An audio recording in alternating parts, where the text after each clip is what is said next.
দেশে তো যাচ্ছি, দেশে যাওয়ার আগে ভাবলাম মানে কিছু একটা করে যাই। তো যে ভাবা সেই কাজ, সেই ভাবা অনুযায়ী প্রিপারেশন নিয়ে নিয়েছি সকালে ঘুম থেকে উঠে। তো সেভাবেই সব কিছু করতেছি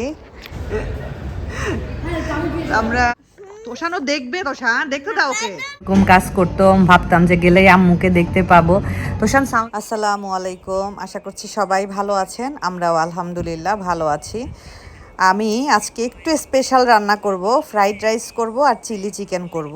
তো চিলি চিকেন রান্না করার জন্য আমি এখানে মুরগির যে বুকের অংশটা থাকে, বোনলেস যে অংশটা, সেটা ছোট ছোট টুকরো করে কেটে নিয়েছি। তার মধ্যে দিয়ে দিলাম আদা রসুনের বাটা, দিয়ে দিচ্ছি অল্প একটু লবণ, দিচ্ছি গোলমরিচ, সাদা বা কালো যে কোনো একটা গোলমরিচের গুঁড়া দিলেই চলবে। আর অল্প একটু শুকনা মরিচের গুঁড়া অ্যাড করতেছি সুন্দর একটা কালার আসার জন্য। একটা ডিম দিয়ে দিলাম ভেঙে। আর অ্যাড করব হলো কর্নফ্লাওয়ার। কর্নফ্লাওয়ারটা আমি দিয়ে দিচ্ছি 2 টেবিল চামচের মতো। আর দিব হলো ময়দা। ময়দাটা খুবই অল্প পরিমাণের দিব, খুব বেশি না, কারণ ময়দা বেশি দিলে এগুলা চিকেন পপকর্ন হয়ে যাবে, চিলি চিকেন আর হবে না। এখন সুন্দর করে মাখাই নিচ্ছি। মাখাতে মাখাতে যদি মনে হয় যে এটা বেশি নরম হয়ে গেছে আর একটু মানে শুকনো উপকরণ অ্যাড করতে হবে, তাহলে ময়দা অ্যাড না করে কর্নফ্লাওয়ার অ্যাড করবেন, তাহলে সুন্দর হবে আর কি, মানে চিলি চিকেনটা সুন্দর হবে।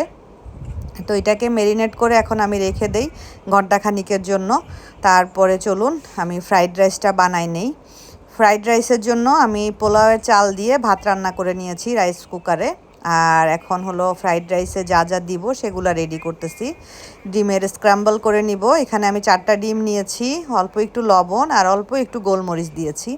চাইনিজ আইটেমগুলোতে না গোলমরিচের পরিমাণটা অনেক বেশি যায়। তো খুব ভালোভাবে নেড়ে চেড়ে ডিমটাকে সুন্দর করে ঝুরি ঝুরি করে নিব। ফ্রাইড রাইসটা বানাচ্ছি, ওই দিনকে রাশেদা ভাবি ডাইট ফ্রাইড রাইস দিছিল। তো আপনাদের ভাইয়া তো ডাইটের অত খায় না, তো আমি খেলাম, তো মজাই লাগলো। তো ভাবলাম যে ওদের জন্য একটু আমি বাসায় বানাই। তো ডিমটাকে আমার সুন্দর ঝুরি করা হয়ে গেছে। এখন আমি এখানে চিকেন ছোট ছোট করে কেটে রেখেছিলাম, চিকেনের বুকের অংশ একদম ছোট ছোট করে কেটে নিয়েছিলাম ফ্রাইড রাইসে দেওয়ার জন্য আর কি। চিকেনটা দিলে মজা লাগে খেতে এগের সাথে। তো চিকেনটাও ভেজে তুলে রাখলাম। চিকেনও ভাজার সময় একটু লবণ একটু গোলমরিচ দিয়েছি সামান্য পরিমাণের। তো ওইটা তুলে রেখেছি, এখন সবজিগুলো ভেজে নিচ্ছি। এখানে আমি 2 রকমের ক্যাপসিকাম নিয়েছি, একটা সবুজ আর একটা হলো হলুদ। নিয়েছি গাজর আর হলো ফুলকপি, এগুলোকে আমি এখন ভাজবো। এখানেও অল্প একটু গোলমরিচ আর একটু সামান্য লবণ দিয়েছি।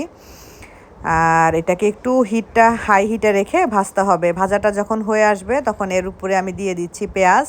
পেঁয়াজগুলোকে আমি একটু বড় বড় করে কেটে নিয়েছি আর দিয়ে দিচ্ছি কাঁচামরিচ। কাঁচামরিচটাকে মাঝখান থেকে চিরে সুন্দর করে কেটে নিয়েছি।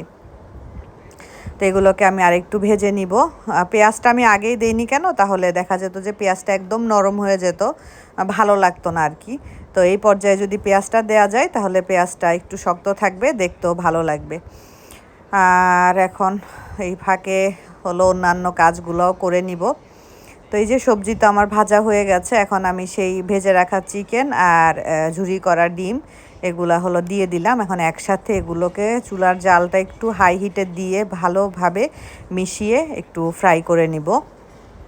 তারপরে এর মধ্যে আমি হলো রাইসটা অ্যাড করব আর কি। তো আরেকটু এখানে আমি কি দিচ্ছি বলি আপনাদেরকে, এটা হলো ম্যাগি ম্যাজিক মশলা। এটা কিনতে পাওয়া যায়, এটা না দিলেও চলে, বাট আমি একটু টেস্টটা বাড়ানোর জন্য একটু দিয়ে দিলাম আর কি, অল্প করে দিয়ে দিলাম, একটা প্যাকেট দিয়ে দিলাম। এখানে কিন্তু সবজি চিকেন ডিম সব কিছু মিলায়ে বেশ অনেকখানি হয়েছে। মানে এই যে এই মানে এগুলো যদি বেশি হয় তাহলে ফ্রাইড রাইসটা খেতে মজা লাগে, আর ফ্রাইড রাইসে যদি এগুলোর পরিমাণ কম হয় তাহলে কিন্তু খুব একটা মজা লাগে না, তাহলে মনে হয় যে নর্মাল পোলাও বা ভাত খাচ্ছি এরকম মনে হয় আর কি। তো ঠিক আছে, এগুলোকে আমি সুন্দর করে নেড়ে চেড়ে ভেজে নেই। তাহলে তারপরে আমি এর মধ্যে অ্যাড করব, কি জানি বলে, রাইসটা অ্যাড করব। চুলার জালটাই পর্যায়ে একটু কমায় রাখছি, না হলে নিচে লেগে যাবে। তাই তো সুন্দর করে আমার ভাজা হয়ে গেছে, হাফটা আমি তুলে রেখেছি। এখন আমি যে ভাতটা অ্যাড করছি, এটা হলো যে চিনি গুঁড়া পোলাওয়ের চাল যেটা, ওইটা দিয়ে জাস্ট রাইস কুকারে নর্মাল যতটুকু পানি দিতে হয় পানি দিয়ে জাস্ট ভাতের মতো করে রান্না করে নিয়েছি। আর কিচ্ছু দেই নাই, মানে পোলাও রান্না করলে যেরকম তেল টেল দেয়া লাগে এগুলা কিছুই আর দেই নাই। তো ভালোভাবে এখন সুন্দর করে মিশিয়ে ভেজে ফ্রাইড রাইসটা রেডি করে নিব। আসলে খেতেও খুব মজা হয়েছিল। যেহেতু আমি এখন পরে ভয়েস দিচ্ছি তাই আমি টেস্টটা বলতে পারতেছি। এখানে এখন আমি ওইখান থেকে আর একটু সবজি ডিম এগুলো অ্যাড করে দিচ্ছি। এটা এক ব্যাচ করব, এরপরে আর একটু করব, কারণ আরও একটু আছে সবজি টবজি এগুলো আর একটু আছে, তো আর একটু করব। তো ঠিক আছে, তাহলে ফ্রাইড রাইসটা রেডি হয়ে যাক। ফ্রাইড রাইস আবার হয়ে গেছে। এখন ওই প্যানটাই আবার ভালোভাবে ধুয়ে এই যে তেলের মধ্যে এখন হলো সেই চিকেনগুলো যে ম্যারিনেট করে রেখেছিলাম সেই চিকেনগুলোকে এখন আমি ভেজে নিচ্ছি। এইটা দিয়ে তো চিলি চিকেন রেডি করব। চিলি চিকেন অনেক দিন খাই না, অনেক দিন। মানে আমার বাংলাদেশের চাইনিজ আইটেম আমার খুব ভালো লাগে, যেটা কিনা আমরা এখানে পাই না। বাংলাদেশের চাইনিজের সবজি, তারপরে ফ্রাইড রাইস, ওটার টেস্টটাই একদম অন্যরকম। তারপরে চিকেন ফ্রাইটা, চাইনিজের চিকেন ফ্রাইটা কিন্তু একটু অন্যরকম হয়, নর্মালি কেএফসি এগুলোর মতো হয় না, একটু অন্যরকম হয়। ওইটাও কিন্তু খেতে খুব মজা লাগে। তো এই যে উল্টিয়ে খুব সুন্দর করে এগুলোকে ভেজে নিচ্ছি। খুব বেশি একদম ব্রাউন কালার করতে হবে না, মোটামুটি ভাজা হলেই হবে। তো চিলি চিকেনের জন্য আমার একটা সস রেডি করতে হবে। এই জন্য এখানে আমি টমেটো সস নিয়েছি 2 টেবিল চামচ, 1 টেবিল চামচ নিয়েছি হলো চিলি সস, অল্প একটু সুইট চিলি সস নিয়েছি, আর একটু জানি কি নিলাম, ও 1/2 চা চামচ সয়া সস নিয়েছি। তো এগুলো খুব সুন্দর করে এই যে একটা সস রেডি করে নিলাম। চিকেনগুলো আমার ভাজা হয়ে গেছে। তো আমি এই যে এখানে অল্প তেল দিয়েছি, এর মধ্যে যে এগুলোকে কি বলে, কিউব করে কাটা পেঁয়াজ আর কাঁচামরিচ দিয়ে এটাকে খুব ভালোভাবে প্রথমে একটু ভেজে নিব। চুলার জালটা কিন্তু একটু বাড়ানোই থাকবে। হালকা ভাজা হয়ে আসলে আমি এখানে একটু আদা রসুনের পেস্ট দিয়ে দিচ্ছি। আপনারা ইচ্ছা করলে আদা রসুন খুব কুচি কুচি করে কেটেও দিতে পারেন। তো এই পর্যায়ে দিয়ে দিলাম হলো ক্যাপসিকাম, সবুজ আর হলুদ ক্যাপসিকাম কিউব করে কাটা, অল্প একটু গোলমরিচ দিলাম, সামান্য লবণ দিলাম, যেহেতু সয়া সস দিয়েছি ওইটাতে একটা লবণটাকে ব্যালেন্স করবে। এটা খুব ভালোভাবে আমার ভাজা হয়ে গেছে। এখন আমি দিয়ে দিচ্ছি হলো সেই যে 4টা সস একসাথে মিশিয়ে রেখেছিলাম, সেই সসটা আমি এখন অ্যাড করছি। অল্প একটু ওই পাত্রটা ধুয়ে, সসের পাত্রটা ধুয়ে পানি দিয়ে দিচ্ছি। এখন একটু কুক করব যাতে করে ক্যাপসিকামগুলো একটু সিদ্ধ হয়ে আসে। আর চিকেনটা একদম সবার শেষে দিব। চিকেনটা দিয়ে আর বেশিক্ষণ কুক করব না, তাহলে চিকেনটা নরম হয়ে যাবে। চিকেনটা দিয়ে হালকা একটু নেড়ে চেড়ে আমি এটা তুলে নিব। তো এই যে আমার ক্যাপসিকাম সিদ্ধ হয়ে এসেছে। এখন আমি সেই ভাজা চিকেনগুলো দিয়ে দিলাম, 2-1টা রেখে দিয়েছি এমনি খাওয়ার জন্য। এখন হালকা পাতলা একটু নাড়লে আমার চিলি চিকেন রেডি হয়ে যাবে। আর কেউ যদি একটু বেশি গ্রেভি চান, এক্ষেত্রে আর একটু পানি দিয়ে একটু হলো কর্নফ্লাওয়ার দিয়ে দিলেই হয়ে যাবে। আমি কর্নফ্লাওয়ার দেইনি, কারণ অত ঠিক আমার কাছে আসলে ভালো লাগে না।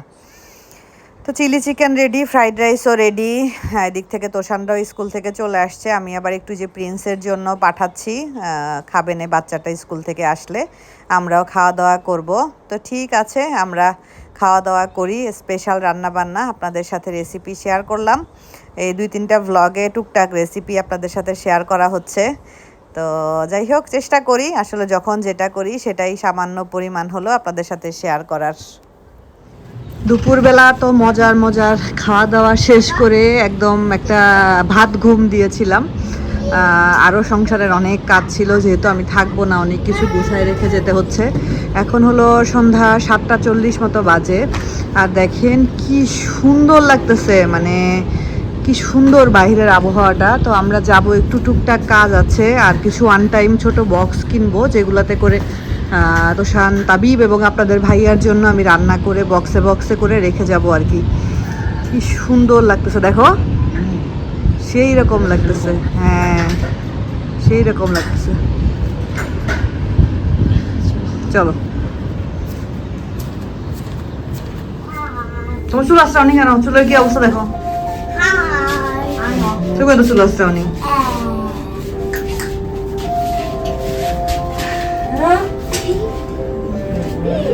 লিফটের মতো দুষ্টামি, হ্যাঁ করা খাও করা। তো এই যে আমরা একটু ইকো শপে আসছি, আমার একটু বক্স নিতে হবে, ওয়ান টাইম বক্স, ওই যে খাবার রাখার জন্য আর কি, যাতে করে আপনাদের ভাইয়া বের করে গরম করতে পারে। না না না, এগুলো নিবো না, এগুলো একদম ছোট ছোট। তো ওয়ান টাইম বক্স কোনগুলা নেওয়া যায় দেখি। এগুলা কেমন? এটা ডাল রাখার জন্য ঠিক আছে মনে হয় না গো, দেখো সুন্দর আছে। এই যে ডাল টাল রাখার জন্য সুন্দর না, ছোট ছোট গোল গোল। না ওইটা নাও। আর মুরগি টুরগি রাখার জন্য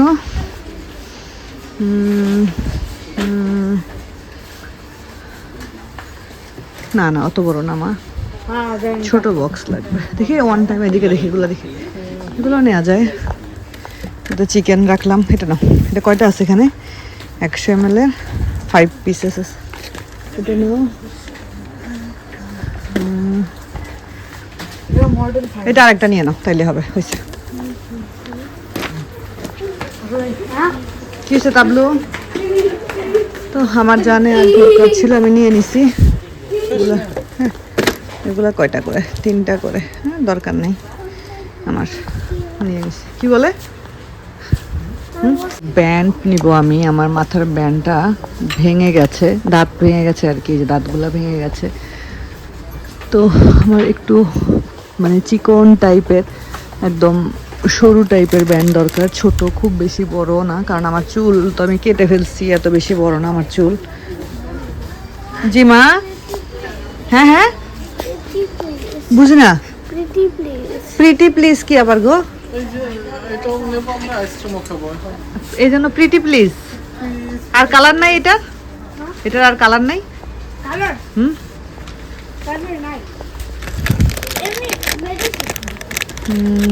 এগুলো কেমন ভালো লাগছে। আমরা একটু আইসক্রিম খেতে আসছি, আমরা হচ্ছে মিক্সুইতে আসছি আইসক্রিম খাওয়ার জন্য। আসতে টিস্যু আনলা না? বলে দিবে অবশ্য। হ্যাঁ খাও, বসো। তো আমরা বাহির থেকে চলে আসছি। তোষান এটা কি বাবা? আর্ট কি? Art bag, art supplies. এটা হলো তোষানদের আর্ট ব্যাগ আর কি, মানে এই যে যা যা আর্টের জন্য লাগবে সেটা স্কুল থেকে প্রোভাইড করছে। এটার জন্য পে করতে হয়েছে, 62 রিঙ্গিত দিতে হয়েছে। আগের স্কুলেও একটা ছিল, ওইটা এই স্কুলে নাকি আর কাজ করবে না বা নতুন কিনবে, এটাই আর কি। মানে ছেলে চাইছে, বাপ নতুন কিনে দিছে। আগের স্কুলেরটাও মনে হয় কাজ হইতো না, কেন হবে না? ওখানে তো সেম জিনিসগুলাই আছে। হ্যাঁ, এটা হলো নতুন একটা কিনবা, সেটার হইলো ধান্দা আর কি। কেন আগের স্কুলে যা যায় নতুন স্কুলে তো সেম জিনিসই না, বা টিচার বসে এটা খালি কমপ্লিট। তুমি যদি টিচারকে বলতা টিচার আমার আছে, তাইলেই তো হইতো। আর যাই হোক, কিনছো ভালো কথা। না বাইর করো দেখি কি কি আছে।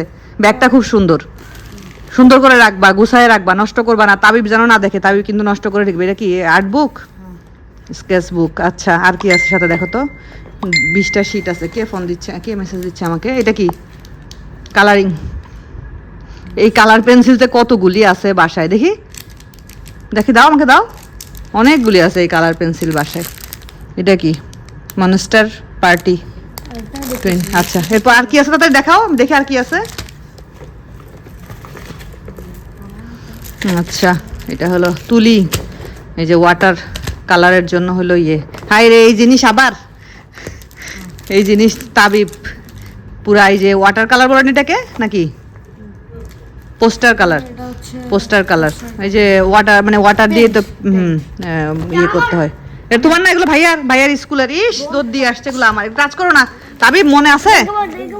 আচ্ছা দেখবে, ও দেখবে তোষান। এই যে এই যে এই যে এই যে এই যে শুরু হয়ে গেল। তোষান ও দেখবে, তোষান দেখতে দাও ওকে। আচ্ছা দেখতে দাও না, এই দেখেন, দেখছেন? আচ্ছা ওকে একটু দেখতে দাও তোষান। তো এই যে দুই ভাইয়ের ঝগড়া। তোষান এটা ঢুকাও, এই যে একটা ঢুকাও নাই। দুই ভাইয়ের তো ঝগড়া লেগে গেছিল, ঝগড়া থামাইলাম। এই যে এই ঝগড়া লাগতেই থাকে দিনের মধ্যে, যে কতবার ঝগড়া লাগে তার কোনো হিসাব নাই আসলে। তো আজকে হলো যেহেতু দেশে যাচ্ছি, দেশে যাওয়ার আগে ভাবলাম যে পছন্দের কিছু খাওয়াই তাদেরকে, এই জন্য আজকে ফ্রাইড রাইস আর চিলি চিকেন করছিলাম। আর গরুর মাংস রান্না করছি, যেটা কিনা ঠান্ডা করে বক্সে ভরে রেখে যাব। আর হলো কালকে একটু মাছ কিনে নিয়ে আসবো ইনশাল্লাহ। বাজারে যাব দুজনেই, বাজার থেকে একটু মাছ আনবো 2 রকমের, দেখি রুই মাছ আর কোরাল মাছ, এগুলো তো বড় মাছ। এই 2 রকমের মাছ নিয়ে আসবো, ওইটা একটু রান্না করে রেখে যাব ইনশাল্লাহ। আর হলো কি করব, আচ্ছা মুরগি খুব বেশি না, রোস্টের সাইজের 2টা মুরগি একটু ঝাল ঝাল করে ভুনা ভুনা করে রেখে যাব। মুরগি ঝোল ঝোল রান্না করলে না, ওইটা ফ্রিজে রাখলে বের করে খেলে মজা লাগে না। আর ডাল বা টুকটাক কিছু লাগলে তো সাউন্ড দিও না। রাশেদা ভাবি আছে, ভাবিকে বললে ভাবি দিবে, সমস্যা নেই। তো এই আর কি অবস্থা। আর এই তো ইনশাল্লাহ দেশে যাব, আবার চলেও আসব। খুবই অল্প সময়ের জন্য দেশে যাওয়া, মানে একদমই অল্প সময়। তো আল্লাহ যেন সহি সালামতে নিয়ে যায় এবং সহি সালামতে ফিরাই নিয়ে আসে, সেটার জন্য আপনারা দোয়া করবেন।